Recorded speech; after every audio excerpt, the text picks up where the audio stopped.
अति सुंदर महारानी मंदोदरी हमारे राग की लय से मिलाकर जो आपने ताल की संगत दी है अद्भुत है। इतनी मधुर की महादेव भी सुनकर प्रसन्न हो रहे होंगे। स्वामी, राग राजा है तो रानी ताल है। इन दोनों के तालमेल से ही संगीत में मधुरता उत्पन्न होती है। लंकेश, यदि आपकी अनुमति हो तो आपकी महारानी आपसे कुछ कहना चाहती है। आप लंका की महारानी हैं और आपको कुछ भी कहने से पूर्व लंकेश की अनुमति की आवश्यकता नहीं। आप जो कुछ भी कहना चाहती है निसंकोच कहिए। हमारी वीणा और ये मदिरा दोनों आपकी बातें सुन रहे हैं। तो अपनी वीणा को और इस मदिरा को भी बता दीजिए कि दीवारों के ही नहीं, हवाओं के भी कान होते हैं। और उन्होंने फुसफुसाकर मुझे ये बता दिया है कि आपने, मेरे स्वामी लंकेश ने सीता के हरण की शपथ ली है।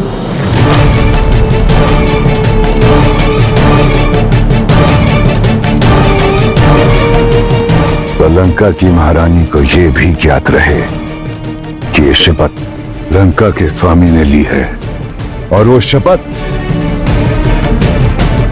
हर स्थिति में पूर्ण की जाएगी।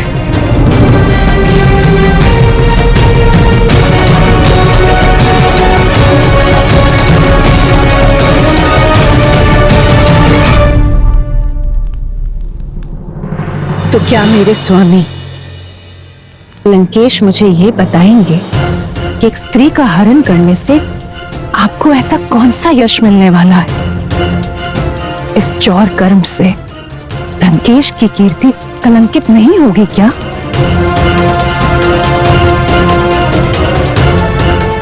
लंकेश, उस स्त्री ने आपका तो कोई अपराध नहीं किया। एक निरपराध स्त्री की हाय बड़े बड़े साम्राज्य को ध्वस्त करने की शक्ति रखती है लंकेश।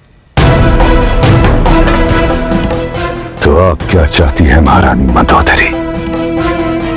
जिन वनवासियों ने हमारी बहन को जीवन भर का दंश दिया, अपने शस्त्र से उसकी नाक काटी, उन अधर्मियों को दंड न देकर हम चुप बैठे? फिर संपूर्ण संसार कहेगा अपनी बहन शूर्पणखा के अपमान का प्रतिशोध लेने के स्थान पर रावण कारों की भांति मुंह छुपाकर बैठा रहा। एक स्त्री के प्रति बर्बरता करके उन्होंने कौन सा धर्म का कार्य किया है? फिर धर्म की दुहाई केवल रावण को ही क्यों?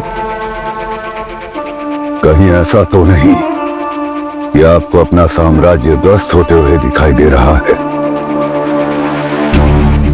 लंकेश, वीणा की तार यदि कम कसी जाए तो संगीत बेसुरा हो जाता है, और यदि उसे अधिक कसी जाए तो तार टूट जाती है।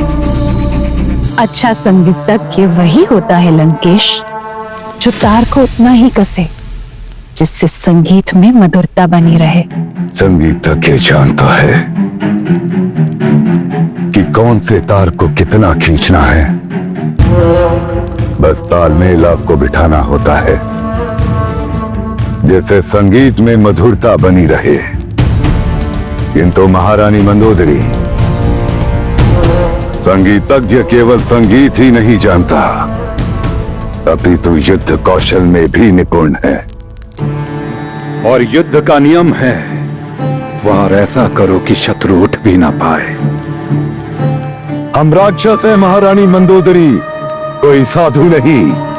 जहां वो रेखाएं खींचते हैं वहां हम अपनी तलवारें खींचते हैं।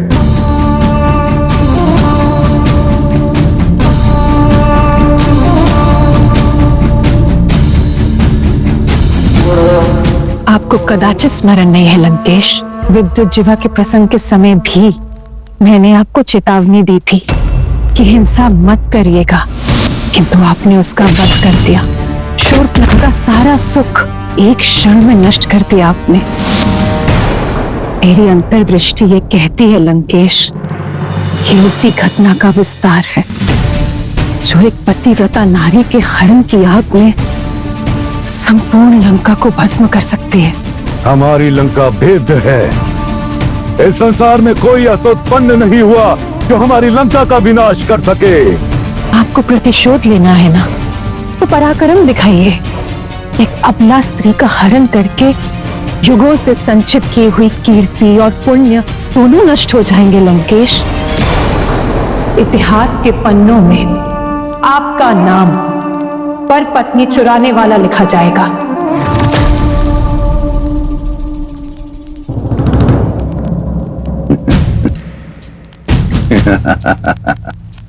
इतिहास इतिहास सदैव विजेताओं के अनुसार लिखा जाता है महारानी। इतिहासकार केवल शासकों के चाटुकार होते हैं, इसलिए आप उनकी चिंता तो छोड़ दीजिए। हम जो कुछ भी कर रहे हैं वो हमारी बहन का प्रतिशोध है, और साथ ही इसके पीछे एक महान उद्देश्य भी छुपा है जो उचित समय आने पर आपको ज्ञात हो जाएगा।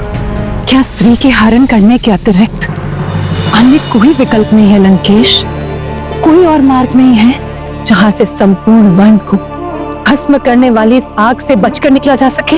यदि वो वनवासी हमारी बहन की नाक काटकर हमारे रक्ष कुल का अपमान न करते तो यह विषय उठता ही नहीं। महारानी, जिस प्रकार आज आपकी ताल ने हमारी वीणा को संगत दी है, ठीक उसी प्रकार जीवन संगीत में भी तालमेल आवश्यक है। आज उन रघुवंशियों ने राजवेद छेड़ा है, अब हम भीषण ताल से उन्हें संगत देंगे। एक प्रचंड ताल की नाद उन रघुवंशियों के कानों में युगों युगों तक सुनाई देगी। उनसे संधि और वार्तालाप के मार्ग उन्होंने स्वयं ही बंद कर दिए। खरदूषण की हत्या और अब हमारी बहन शूर्पणखा का अपमान, और आप चाहती हैं कितना सब कुछ हो जाने के बाद भी हम उन रघुवंशियों के समक्ष हाथ जोड़कर संधि करें? नहीं महारानी, उन्होंने रक्षवंश के ध्वजवाहक को ललकारा है, अब उन्हें इसका परिणाम भुगतना ही होगा।